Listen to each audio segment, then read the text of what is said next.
Coucou les amis, c'est Sandra, j'espère que vous allez bien aujourd'hui. Aujourd'hui, je voulais vous faire une petite chronique d'un livre technique, celui-ci. Elisabeth George, Mes secrets d'écrivain. Alors le sous-titre n'apparaît pas sur la couverture, mais c'est Écrire un roman, ça s'apprend.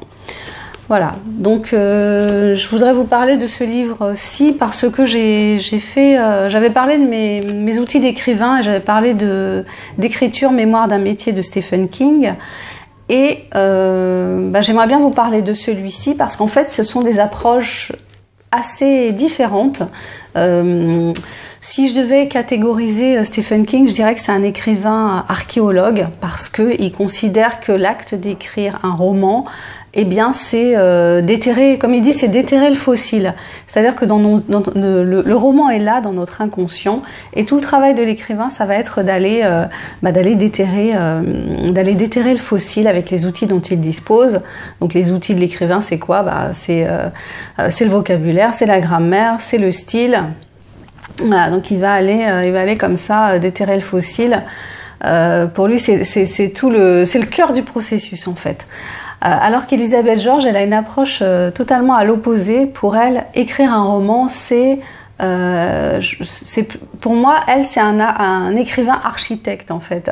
C'est-à-dire qu'il va faire tout un travail, un impressionnant travail de construction, de construction d'une structure avant de se lancer dans l'écriture proprement dite de son roman. Et c'est intéressant d'avoir ces deux points de vue sur le travail d'écriture, même si tous les deux sont d'accord par rapport aux outils de base dont il faut disposer. Voilà, mais en tout cas, et tous les deux aussi sont d'accord sur le fait que écrire, ça s'apprend. C'est pas, même si on a un certain talent pour ça, voilà. Mais malgré tout, il y a le travail et il y a des techniques à acquérir pour arriver à être un écrivain efficace. Donc dans ce sens-là, je pense que la lecture de cet ouvrage d'Elisabeth George peut vraiment beaucoup apporter. Même si c'est une structure, c'est une structure que on peut qualifier d'obsessionnelle. En fait, elle a une façon de travailler effectivement très obsessionnelle, parce que, comme je le disais, elle va vraiment structurer sa façon de faire. Par exemple, elle construit les personnages au préalable. Alors, ce que ça veut dire qu'elle va faire des fiches, mais vraiment des fiches de personnages assez impressionnantes. Voilà, elle est à la fois le psychanalyste de ces personnages, leurs parents, leurs frères, leurs sœurs, leurs médecins. Enfin voilà, elle sait vraiment tout sur eux et elle a besoin de faire comme ça des fiches où elle va dire tout ce qu'elle sait sur eux, tout ce qu'elle a. Voilà, elle a besoin de faire ce travail au préalable avant de commencer l'écriture. Elle va aussi construire son intrigue au préalable. Il y a beaucoup d'écrivains qui se laissent, qui construisent l'intrigue au fur et à mesure, même s'ils ont une idée d'où ils veulent aller. Non, elle va vraiment construire son intrigue au préalable, vraiment faire comme une espèce de storyboard, comme au cinéma, là où elle sait d'où elle part et elle sait quel est le cheminement exact. Au niveau du décor aussi, le décor pour elle c'est un personnage à part entière. Donc s'il le faut, elle va, en général, elle se déplace. Elle va sur les lieux du décor de son roman et elle va prendre des photos, elle va prendre des notes. Voilà, donc elle fait vraiment un gros travail de préparation et ensuite une fois que le canevas est monté, elle a plus qu'à écrire quoi. Ça se fait pas forcément facilement, mais c'est la façon de faire qu'elle a choisie. La structure du livre. Alors, ce qui est intéressant, c'est qu'elle démarre chaque chapitre sur un extrait de ce qu'elle appelle journal d'un roman. Donc, elle utilise, en faisant ça, elle utilise une méthode de Steinbeck. En fait, Steinbeck avait l'habitude de tenir un journal quand il écrivait un roman, il avait l'habitude de tenir un journal. Et du coup, elle a fait la même chose. Et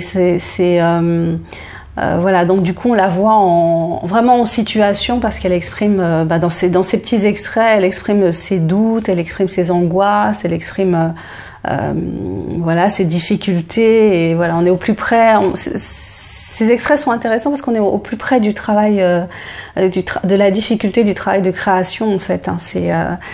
Voilà, c'est ça hein, finalement. C'est pas si évident que ça d'être créatif et d'aller au bout d'un projet d'écriture comme ça. Donc elle partage ça avec nous et j'ai trouvé ça. C'est une des choses qui m'a que j'ai trouvé la plus plaisante dans son ouvrage, dans cet essai. Autre chose, c'est que elle utilise beaucoup d'extraits de romans, alors soit beaucoup d'extraits de romans d'autres auteurs et quelquefois des extraits de ces romans. Bon, ça parfois ça m'a parlé, d'autres fois j'ai trouvé que c'était un peu, je trouvais que c'était un peu trop, je trouvais qu'il y avait un peu trop d'extraits. Bon, c'est mon ressenti. J'ai trouvé ça bien d'un certain point de vue, j'ai trouvé ça bien parce que ça m'a permis de découvrir quelques auteurs et puis ça m'a donné envie de lire un livre qui s'appelle L'arbre aux haricots, si je ne me trompe pas, L'arbre aux haricots de Barbara Kingsolver. J'espère que je fais pas d'erreur dans la prononciation. Voilà, donc ça m'a permis de découvrir ce bouquin qui est vraiment super. Donc c'était pas une mauvaise idée finalement. Qu'est-ce que je peux vous dire d'autre? Elisabeth Georges, en fait, elle a toujours écrit pour parler de sa biographie. C'est quelqu'un qu'elle a su écrire. Voilà, c'était une grande lectrice, quelqu'un qui aimait écrire, mais en même temps quelqu'un avec une personnalité assez inhibée, assez renfermée. Et en fait, qui a eu beaucoup de mal à assumer ce désir de devenir écrivain, parce que tout devait l'y conduire. Et puis finalement, elle a pris un peu des chemins détournés. Elle a étudié la psychologie. Puis finalement, elle s'est retrouvée au pied du mur face à son désir d'écrire le jour où son mari a acheté un ordinateur. Donc il a acheté un ordinateur et là, elle s'est dit... elle a eu une espèce de déclic, elle s'est dit c'est maintenant ou jamais. Soit j'écris mon livre aujourd'hui, soit je m'y mets aujourd'hui, soit je m'y mettrai jamais. Et du coup, elle s'est lancée, elle a réussi à dépasser une espèce de blocage comme ça qu'elle avait d'écrire en fait pour pouvoir proposer à un éditeur. Donc elle a écrit un premier roman qui a été refusé, elle en a écrit un deuxième qui a été refusé, elle en a écrit un troisième qui a été accepté et qui a obtenu un prix. Donc ce roman s'appelle Enquête dans le brouillard et le prix qu'elle a eu, voilà, il a obtenu le Grand Prix de littérature policière en 1988. Voilà, donc elle est même si elle est américaine, son style d'écriture rappelle beaucoup les grandes romancières anglaises, les grandes romancières les grands écrivains de romans policiers du style Agatha Christie, voilà, donc elle s'inscrit dans cette veine-là. Qu'est-ce que je peux vous dire d'autre sur ce livre? Moi je vous conseille vivement de le lire, même si parfois j'ai trouvé que c'était un peu son côté obsessionnel, hein, sa façon de fonctionner, je pense ça correspond pas forcément à tout le monde, quoi. Moi je pense qu'on est je me situerais plutôt je sais pas, je pense qu'on va un peu de l'un à l'autre. Quand je parlais de Stephen King, voilà, je mets Stephen King là, Elisabeth Georges là, je pense qu'on navigue un peu entre les deux. On peut avoir parfois besoin de construire vraiment les choses. D'autres moments, on peut avoir plus besoin de se laisser surprendre. Alors, ça ne veut pas dire qu'Elisabeth Georges, elle accepte pas cette part-là, hein, de se laisser surprendre, mais elle insiste beaucoup sur l'aspect travail, sur l'aspect laborieux. Elle est aussi, Stephen King aussi d'ailleurs, hein. Elle utilise une expression que j'ai trouvée assez marrante qui s'appelle la colle à cul. Voilà, donc en fait, elle dit que pour arriver à écrire un livre, ce qui compte aussi, c'est d'arriver à rester sur sa chaise suffisamment longtemps pour arriver au bout de l'écriture du livre. Voilà, donc la colle à cul, voilà, c'est une expression que j'ai découverte dans cet essai.